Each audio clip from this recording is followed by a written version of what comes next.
సకల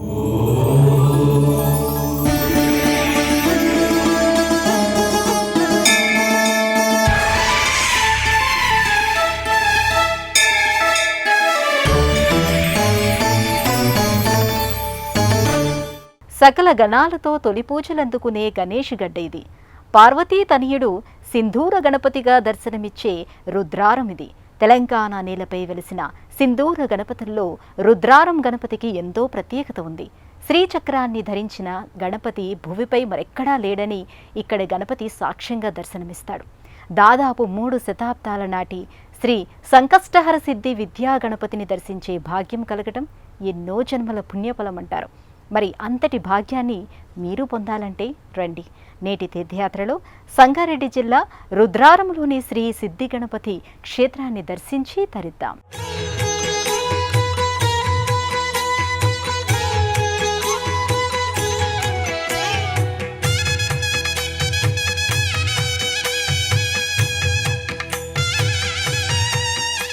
ముద్గల పురాణం అనుసరించి 32 మంది గణపతులు ఉన్నారని తెలుస్తోంది. వారిలో సిద్ధి గణపతి, శ్రీ సంకష్టహర సిద్ధి విద్యా గణపతి స్వరూపాలు సమ్మిశ్రితంగా దర్శనమిస్తాయి. రుద్రారం సిద్ధి గణపతి ఆలయంలో గణపతి శరీరం ఎరుపు వర్ణంలో ఉంటుందని అథర్వ శీర్షోపనిషత్తు పేర్కొంటుంది. గణపతి ఎరుపు రంగు బట్టలు ధరించటానికి ఇష్టపడతారని ప్రతీతి. బ్రహ్మ సంతానంగా జన్మించిన సింధూర అనే అసురుడిని గణేశుడు సంహరించాడంటారు. అసుర సంహార అనంతరం సింధూరుడి రక్తంతో స్నానమాచరించిన గణపతి సింధూర గణపతిగా ప్రసిద్ధి చెందాడని ఒక కథనం ప్రచారంలో ఉంది.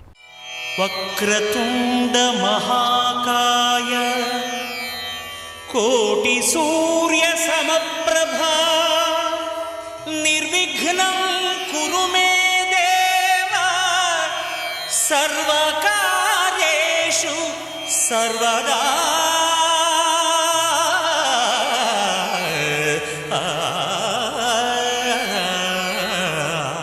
తెలంగాణలో పచ్చని ప్రకృతి లోగిలిలో తన భక్తకోటికి నేనున్నానని భరోసా ఇచ్చిన గణపతి శ్రీ సిద్ధి గణపతి. సంగారెడ్డి జిల్లా గణేష్ గడ్డ రుద్రారంలో పార్వతీ తనయుడు శ్రీ సంకష్ట హరసిద్ధి విద్యా గణపతిగా భక్తులను అనుగ్రహిస్తున్నాడు. ఈ ఆలయంలో కొలువైన సింధూర గణపతి క్షేత్ర మహిమకు తార్కాణంగా ఎంతో మంది భక్తులు కట్టిన ముడుపులే అందుకు సాక్ష్యంగా నిలుస్తాయి. దాదాపు 300 ఏళ్ల నుండి భక్తులు రుద్రారం సిద్ధి గణపతిని కొలిచి అభీష్టాలను సిద్ధింపచేసుకుంటున్నారు. రుద్రారం సిద్ధి గణపతిని త్రికరణ శుద్ధిగా ఆరాధించి ఉపాసిస్తే అష్టసిద్ధులు సిద్ధిస్తాయని ఇక్కడి భక్తుల ప్రగాఢ విశ్వాసం. శ్రీ సిద్ధి గణపతి సన్నిధానంలో భక్తులు స్వామిని తలుచుకున్నంతనే గణపతి ఆశీస్సులు అందరికీ అందుతాయంటారు. ఇక్కడి సింధూర గణపతిని ఆరాధిస్తే సత్వరమే కార్య విజయాలు సైతం కలుగుతాయని భక్తుల విశ్వాసం. ఎందుకంటే ప్రకృతి పురుషుడిగా అవతరించిన ప్రణవ స్వరూపుడు గణపతి. ఈ అనంత జగత్తుకి కారణమైన పరబ్రహ్మ అవతారం విఘ్నేశ్వరుడేనని పలు పురాణ గ్రంథాలు స్పష్టంగా చెప్తున్నాయి. దక్షిణాదిన వెలసిన అరుదైన సింధూర వర్ణ శోభితుడి స్వరూపాల్లో రుద్రారం సిద్ధి గణపతి శ్రీ సంకష్ట హరసిద్ధి విద్యా గణపతిగా ప్రసిద్ధి చెందాడు. మూషిక వాహన మునిజన భావన నీ పదమే శరణు, నీ పదమే శరణు. మూషిక వాహన మునిజన భావన నీ పదమే శరణు, నీ పదమే శరణు. విజయ ప్రదాయక విఘ్న వినాయక నీ పదమే శరణు. రుద్రారంలో రహదారికి పక్కనున్న ఆలయ స్వాగత తోరణంపై గణపతి ప్రతిమ కనిపిస్తుంది. స్వాగత ద్వారం నుండి పంచ కలస సమన్విత రాజగోపురం దాటి భక్తులు ఆలయ ప్రాంగణంలోకి ప్రవేశిస్తారు. ఆలయ ప్రాకారంపై శివ పార్వతుల విగ్రహాలతో పాటుగా బుచ్చి గణపతి కూడా కొలువుతీరి ఉంటాడు. విశాలమైన ముఖ మండపాన స్వామి సన్నిధిలో భక్తులు సేద తీరేందుకు ధ్యానానికి అనుకూలంగా ఉంటుంది. మొక్కుబడులున్న భక్తులు ముందుగా స్వామివారి చుట్టూ 108 ప్రదక్షిణలు చేసి సింధూర గణపతిని దర్శించుకుంటారు. తొలిసారి స్వామి దర్శనార్థం వచ్చిన భక్తులు 11 ప్రదక్షిణలు చేసిన తర్వాత శ్రీ సిద్ధి గణపతి సన్నిధికి చేరుకుంటారు. ఈ యొక్క స్వయంభో గణపతి అయిన శ్రీ సిద్ధి వినాయక స్వామి అంటే పూర్తిగా సంకష్టహర సిద్ధి విద్యా గణపతి అని స్వామివారికి నామము. సిద్ధి వినాయక స్వామి దేవాలయము గణేష్ గడ్డ అని పిలువబడుతుంది. రుద్రారము గ్రామము అనగా స్వామివారు స్వయంభుగా ఇక్కడ స్వామివారు దర్శనమిస్తారు భక్తులకు. అదేవిధంగా స్వామివారు స్వయంభుగా వెలిసి ఇక్కడ భక్తులు తమ కోరిక కోరుకొని 108 ప్రదక్షిణలు ఇక్కడ స్వామివారికి చేస్తూ ఉంటారు. అలా 108 ప్రదక్షిణలు 11 వారములు అనగా 11 మంగళవారాలు, 11 ఆదివారాలు, అలా కాకుండా ప్రతి రోజు 11 రోజులు అలా కూడా ఇక్కడ స్వామివారు ప్రదక్షిణలు చేస్తారు. స్వామివారికి వాళ్ళకు ఆ 11 వారాలు లోపలనే వారికి కోరిక తీరుతుంది. అలా స్వామివారికి ప్రతిరోజు నిత్య అన్నదానము కూడా ఇక్కడ చేస్తారు. ఆ కోరిక తీరిన వాళ్ళు అన్నదానంలో కూడా పాలు పంచుకుంటారు. క్షీరసాగర మథన సందర్భంలో మందర పర్వతం సముద్ర గర్భంలోనికి మునిగిపోయింది. ఆ సందర్భంలో విఘ్నేశుని విధిగా వ్యక్తం చేశాడు శ్రీ మహావిష్ణువు. గణాలకు పతి అయిన మహాశక్తి విఘ్నకారకుడు. ఆయనను భక్తితో ధ్యానిస్తే గణపతి విఘ్న వినాశకుడవుతాడు. అందుచేత శుభకార్యాలు నిర్విఘ్నంగా కొనసాగటానికి గణపతి పూజతో ప్రారంభమవటం సంప్రదాయంగా మారింది.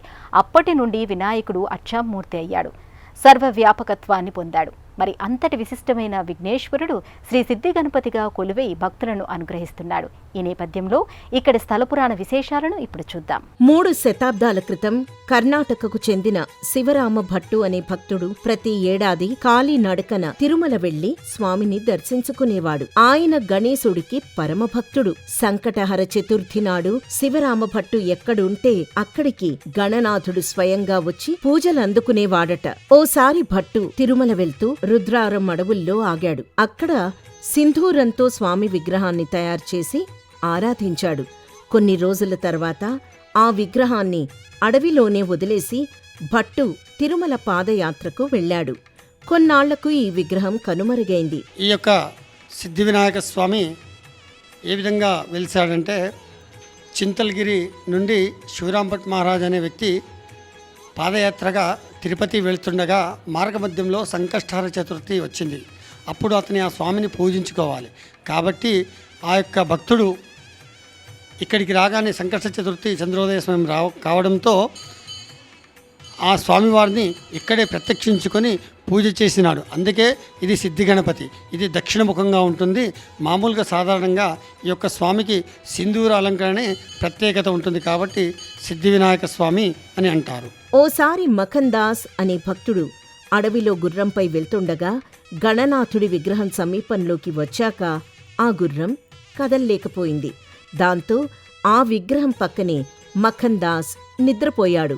అప్పుడు అతనికి కలలో వినాయకుడు కనిపించి తనకు అక్కడే చిన్న గుడి కట్టాలని కోరాడు. దాంతో మఖన్ దాస్ వెంటనే గుడి కట్టించాడు. అలా ఈ ఆలయం చుట్టుపక్కల ఎంతో ప్రాముఖ్యతను సంతరించుకుంది. భక్తుల సంక్లిష్టమైన కష్టాలను తీర్చి సంకటాలను హరించే సంకటహర గణపతిగా, భక్తుల అభీష్టాలను ఈడేర్చే సిద్ధి గణపతిగా, విద్యాదాతగా రుద్రారం సిద్ధి గణపతి సింధూర వర్ణంలో చూడముచ్చటగా చక్కని ఆకారంలో భక్తులకు దర్శనమిస్తారు. జయ జయ గణేశ, జై కొడత గణేశ, జయములివ్వు బొజ్జ గణేశ. హాయ్ హాయ్ గణేశ, అడిగేస్తా గణేశ, అభయమివ్వు బుజ్జి గణేశ. లోకం నలుమూలలా లేదయ్యా కులాస, దేశం పలువైపులా ఏదో రభస. భక్తాగ్రేసరుడైన శివరామ భట్టు తన చివరి రోజులు తిరుపతిలో గడపాలని ప్రయాణమయ్యాడు. ఆయన వెళ్లే మార్గంలో ప్రతి సంకష్టహర చతుర్థి నాడు ఒక్కో ప్రాంతంలో ఒక్కో గణపతిని ఆరాధించారు. తొలి రోజు బాలగణపతి స్వామివారిని అర్చించి ప్రయాణం కొనసాగించారు. ఈ క్రమంలో ఆయన ఎక్కడెక్కడ సంకష్టహర చతుర్థి నాడు గణపతిని అర్చించారో ఆ ప్రాంతాల్లో 7 స్వయంభూ గణపతులు వెలిశారంటారు. చింతలగిరి, హద్దునూర, రేజింతల్, మల్కల్పాడు తదితర ప్రాంతాల్లో స్వామి సింధూర గణపతిగా కొలువయ్యారు. అలాగే గణేష్ గడ్డ ప్రాంతంలో సిద్ధి గణపతిగా స్వయంభూగా వెలిశారని స్థల పురాణ కథనం. 300 ఏళ్ల నాటి ఈ ఆలయంలో కొలువైన సిద్ధి గణపతి భక్తుల కొంగు బంగారంగా విరాజిల్లుతున్నాడు. ఇక్కడి స్వామి విగ్రహం చాలా విలక్షణంగా దర్శనమిస్తుంది. భూమిపై ఎక్కడా లేని విధంగా వినాయకుడిపై శ్రీచక్రం, బీజాక్షరాలు దర్శనమిస్తాయి. ఈ స్వామి శక్తిని భక్తులు తట్టుకునేందుకు వీలుగా సిద్ధి గణపతికి రోజు సింధూరం అలది ప్రత్యేక పూజలు చేస్తారు. సిద్ధి గణపతికి ప్రదక్షిణలు చేసి దర్శించుకుంటే విద్యార్థులకు విద్యను వరంగా ప్రసాదిస్తాడని భక్తుల విశ్వాసం. గర్భాలయంలో సిద్ధి గణపతి ప్రతి మాసంలో ఒక్కో అంగుళం పెరుగుతున్నాడని ప్రతీతి. అందుకు నిదర్శనంగా ప్రతిమ పాద భాగం దగ్గర సింధూరం కొంచెం పైకి జరిగినట్టు కనిపిస్తుంది. అది ప్రతి సంకష్ట చతుర్థి నాడు స్పష్టంగా గోచరిస్తుంది. చతుర్భుజాలతో, అభయ వరద హస్తాలతో దక్షిణ ముఖంగా కొలువైన సిద్ధి గణపతిని ఆరాధిస్తే సమస్త కోరికలు ఈడేరుతాయంటారు. సిద్ధి గణనాథుడు సంకటహర చతుర్థి రోజున విశేషంగా పూజలు అందుకుంటాడు. భక్తులు కోరిన కోర్కెలు తీర్చే సింధూర గణపతి దర్శనానికి సుదూర ప్రాంతాల నుండి విశేషంగా భక్తులు తరలి వస్తారు. స్వయంభూగా వెలసిన గణపతి లింగాకారంగా చెప్తారు. స్వామివారి విగ్రహం కింద మకర తోరణంతో పాటు సూక్ష్మ గణపతి విగ్రహం చూడముచ్చటగా ఉంటుంది. గణపతికి, శివుడికి ఇక్కడ భేదం లేదని చెప్తారు. కర్ణాటక సరిహద్దు ప్రాంతంలోని ప్రాచీన పుణ్యక్షేత్రాల్లో ఈ ఆలయం ఒకటిగా విరాజిల్లుతోంది. 2002లో మదనానంద స్వామి, ఒక ప్రముఖ పీఠం పూర్వ పీఠాధిపతులు, వారు ఈ ఆలయాన్ని సందర్శించి ఆలయ జీర్ణోద్ధరణ కావించారు. వారే ఈ గణపతికి సంకష్టహర సిద్ధి విద్యా గణపతిగా పేరు పెట్టారు. ఈ స్వామిని మంగళ ఆదివారాలు దర్శిస్తే అభీష్టాలు సిద్ధిస్తాయని మంగళ శాసనాలు చేశారు. సిద్ధి గణపతిని సంతాన గణపతిగా కూడా ఆరాధిస్తారు.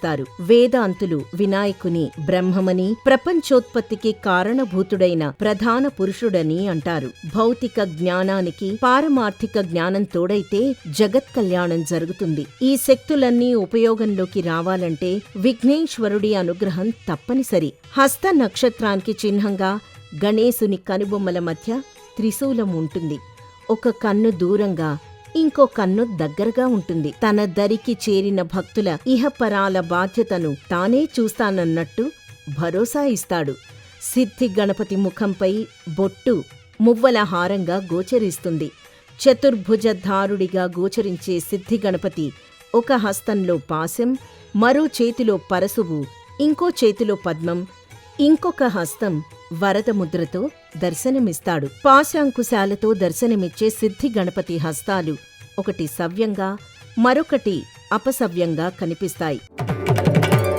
తిరుగణనాథ దిద్దిద్దిద్దై, తిరుగణనాథ దిద్దిద్దిద్దై, ఆశీర్వదించు ఆ చదువులమ్మ తోడై, తిరుగణనాథ దిద్దిద్దిద్దై.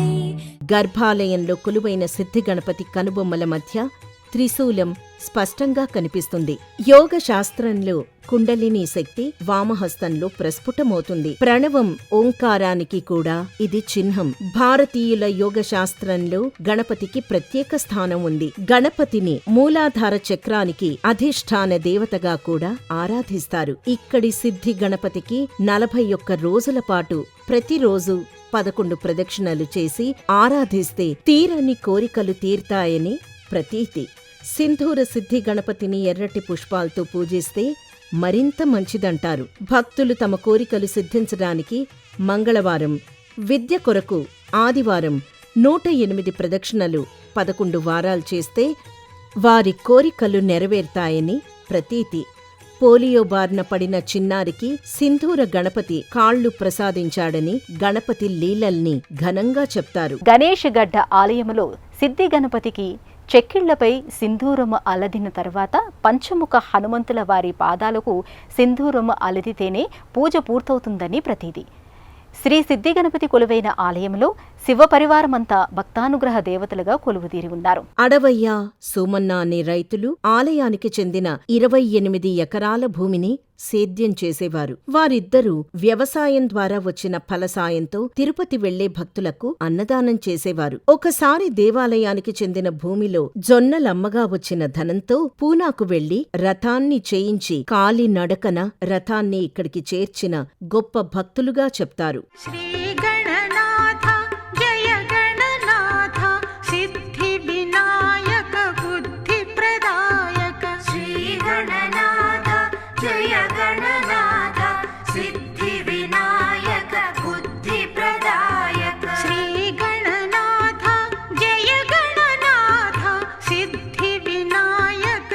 వారిద్దరి సేవానంతరం బాలాంజనేయ స్వామివారు భక్తుల సుఖ సంతోషాల అభివృద్ధి కోసం ఇక్కడకు విచ్చేశారు. భక్తుల అనారోగ్య సమస్యలు బాపిన హనుమంతుడిగా భక్తులు ఆరాధిస్తారు. గణపతికి వాయవ్య మూలలో పంచముఖ ఆంజనేయ స్వామివారి ఆలయం నెలకొనుంది. హనుమంతుని స్మరించిన, నమస్కరించిన, సేవించినంత జాడ్యం పోతుంది.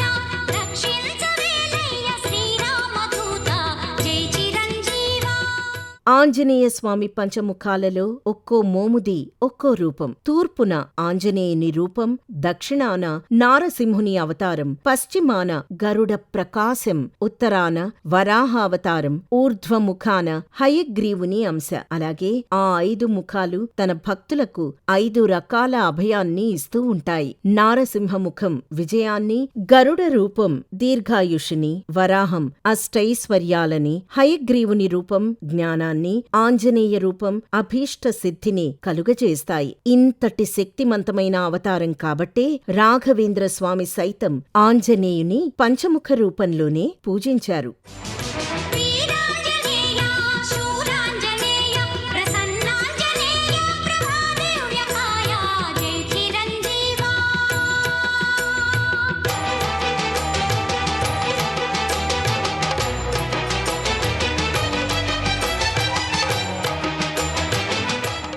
గణపతి సేవలో తరించిన మౌనస్వామి కుండలిని శక్తితో భక్తులకు ఎన్నో అద్భుతాలను ప్రదర్శించారు. అయితే ఆయన కృషితోనే ఇదే ఆలయ ప్రాంగణంలో పరమేశ్వరుడి లింగాన్ని ప్రతిష్ఠించారు. భక్తులు ఇక్కడ కొలువైన సర్వవ్యాపకుడి లింగ రూపాన్ని భక్తి శ్రద్ధలతో ఆరాధించి తరిస్తారు. గర్భాలయానికి అభిముఖంగా నందీశ్వరుడు కొలువుతీరి ఉన్నాడు. ప్రతి సోమవారం మాస శివరాత్రి ప్రత్యేక పూజలు నిర్వహిస్తారు.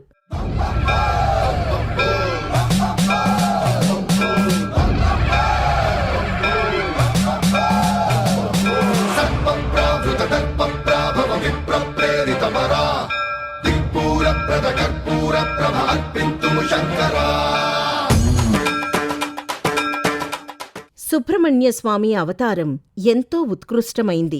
ఈ స్వామి అవతారం కోసం 33 కోట్ల మంది దేవతలు ఎదుర్చూశారని చెప్తారు. శివ తేజస్సు, శక్తి తత్వం ఏకీకృతంగా భాసిల్లే సుబ్రహ్మణ్య స్వామి ఆనంద సిద్ధికి సంకేతంగా చెప్తారు. సుబ్రహ్మణ్యం అంటే సువర్చస్సు కలిగిన రూపధారి అని అర్థం ఉంది. జ్ఞాన సాధన ద్వారా వర్చస్సు చేకూరుతుంది. జ్ఞానానికి శక్తి సమ్మిళితమైతే ఆత్మోన్నతి సాధించవచ్చని వేదం సైతం ప్రతిపాదించింది. అంతటి విశిష్టమైన సుబ్రహ్మణ్య స్వామివారు ఇక్కడ బాలుడి రూపంలో భక్తులకు దర్శనమిస్తున్నారు. ఈ ఆలయంలో సుబ్రహ్మణ్యేశ్వర స్వామికి ముడుపు కట్టి 108 ప్రదక్షిణలు చేస్తే కోరికలు వెంటనే తీర్తాయని భక్తుల నమ్మకం. పతి సుతులు కొలువైన రుద్రారం సిద్ధి గణపతి ఆలయంలో పార్వతీదేవి అమ్మవారు జగద్ధాత్రిగా కొలువై భక్తుల నీరాజనాలందుకుంటుంది. ఈ తల్లిని లోకాలు కాచే కల్పవల్లిగా, శక్తిమాతగా, దుర్గగా భక్తులు పూజిస్తారు. త్రిమూర్తులలో ఒకరైన శివుని దేవేరిగా, భవానిగా, అంబికగా, లలితగా, దాక్షాయిణిగా, కాత్యాయనిగా, గౌరిగా భైరవిగా, అపర్ణగా, కాళిగా ఇలా ఎన్నో పేర్లతో ఈ తల్లి భక్తులను అనుక్షణం అనుగ్రహిస్తుంది. ఇదే ఆలయం లోగిలిలో నవగ్రహ దేవతల మందిరం నెలకొంది. భక్తులు నవగ్రహ దేవతలను సైతం కొలిచి తరిస్తారు. సంగారెడ్డి జిల్లా రుద్రారములోని శ్రీ సిద్ధి గణపతి క్షేత్రంలో ఏడాది పొడవునా ఎన్నో ఉత్సవాలను వైభవంగా నిర్వహిస్తారు. శివ పరివార దేవతలు కొలువైన ఈ ఆలయంలో శైవ శాక్తేయ సాంప్రదాయంలో వచ్చే పర్వదినాలకు విశేషమైన పూజాది క్రతువులను నిర్వహిస్తారు. పుష్య శుద్ధ పాడ్యమి నుంచి పుష్య శుద్ధ చతుర్దశి వరకు స్వామివారి జన్మదినోత్సవ వేడుకలు అంబరాన్నంటుతాయి. అలాగే భాద్రపద మాసంలో గణపతి నవరాత్రోత్సవాలను అత్యంత వైభవంగా జరుపుతారు. మాఘమాసం కృష్ణపక్షంలో వచ్చే మహాశివరాత్రికి జాగరణ ఉత్సవాలు నిర్వహిస్తారు. కుమార షష్ఠి నాడు ప్రత్యేక పూజలు, శరన్నవరాత్రోత్సవాలు, వైశాఖంలో హనుమత్ జయంతి ఉత్సవాలను సైతం ఆధ్యాత్మికత ఉట్టిపడేలా జరుపుతారు. సంగారెడ్డి జిల్లా పటాన్చెరు మండలం రుద్రారంలో నెలకొన్న శ్రీ సిద్ధి గణపతి ఆలయాన్ని ఎలా చేరుకోవాలో ఇప్పుడు చూద్దాం. హైదరాబాద్ నుండి మెహదీపట్నం, నానక్రామ్గూడ, వట్టి నాగులపల్లి, ఇస్నాపూర్ మీదుగా రుద్రారం సిద్ధి గణపతి ఆలయానికి రోడ్డు మార్గం ద్వారా చేరుకోవచ్చు. ప్రైవేట్ వాహనాల ద్వారా కూడా సిద్ధి గణపతి ఆలయానికి వెళ్లవచ్చు. ఇక ఆలయ దర్శన వేళల విషయానికి వస్తే ఉదయం 6 గంటల నుండి మధ్యాహ్నం 12:30 వరకు, తిరిగి సాయంత్రం 4 గంటల నుండి రాత్రి 8:30 వరకు భక్తుల సందర్శనార్థం ఆలయ ద్వారాలు తెరిచే ఉంటాయి. శ్రీ సిద్ధి గణపతి స్వామివారు దక్షిణముఖంగా ఉన్నందున కోరిన కోర్కెలు 41 రోజుల్లోనే నెరవేరుతాయని భక్తుల విశ్వాసం. అంతటి మహిమాన్వితమైన రుద్రారం శ్రీ సిద్ధి గణపతిని దర్శించుకున్నాం కదా. ఇక్కడ ఆలయంలో కొలువైన శివ పరివార దేవతల అనుగ్రహం మీ అందరిపై ఉండాలని ఆశిస్తూ రేపటి తీర్థయాత్రలో మరో క్షేత్ర సందర్శనంతో మళ్ళీ కలుసుకుందాం. అంతవరకు సెలవు. నమస్కారం.